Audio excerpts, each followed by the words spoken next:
researchers have created what is the world's largest family tree containing the records of around 13 million people. The dataset, which was put together using interconnected online genealogy profiles, has revealed fascinating insights into the past 500 years of North American and European history. To create the family tree, Yaniv Erlich, a computer scientist at Columbia University and lead author of the study, and colleagues downloaded 86 million public profiles from Geni.com, one of the largest collaborative genealogy websites. They then used mathematical analysis to organize the data, resulting in a vast interconnected family tree that spans 11 generations on average, documenting births, deaths and marriages. In theory, if the data extended back another 65 generations, the tree would converge on a single common ancestor, the researchers said. Their work is published in the journal Science. See all of the best photos of the week in these slideshows. Family trees have vast applications in multiple fields from genetics to anthropology and economics, the authors wrote in the study. However,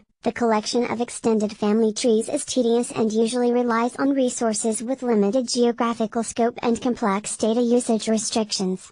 Through the hard work of many genealogists curious about their family history, we crowdsourced an enormous family tree and boom, came up with something unique, Erlich said in a statement. We hope that this dataset can be useful to scientists researching a range of other topics.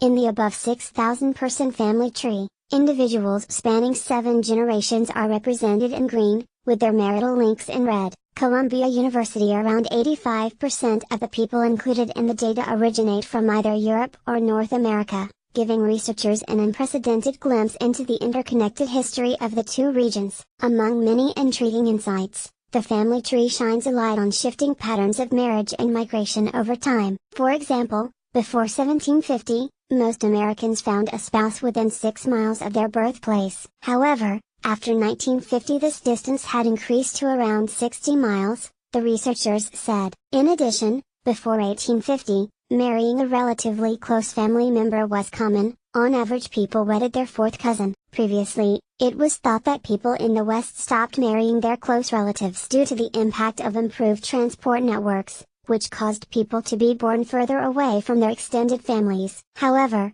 the data shows that for a 50-year period between 1800 and 1850, people traveled further than ever before to find a spouse, around 12 miles on average, yet were more likely to marry a fourth cousin. In light of this, the researchers suggest that people stopped marrying their fourth cousins not due to increased mobility between different regions, but because the practice became less socially acceptable. On the topic of migration, the family tree also showed that women in Europe and North America have migrated more than men in the last 300 years, although, when men did migrate, they tended to travel much larger distances on average.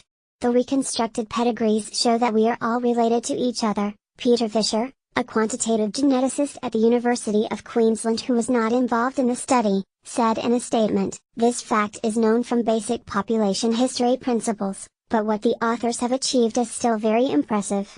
The new research also has implications for our understanding of human longevity. Scientists think that our lifespans are in some way determined by our DNA, however, identifying the genes responsible and their degree of influence has been difficult.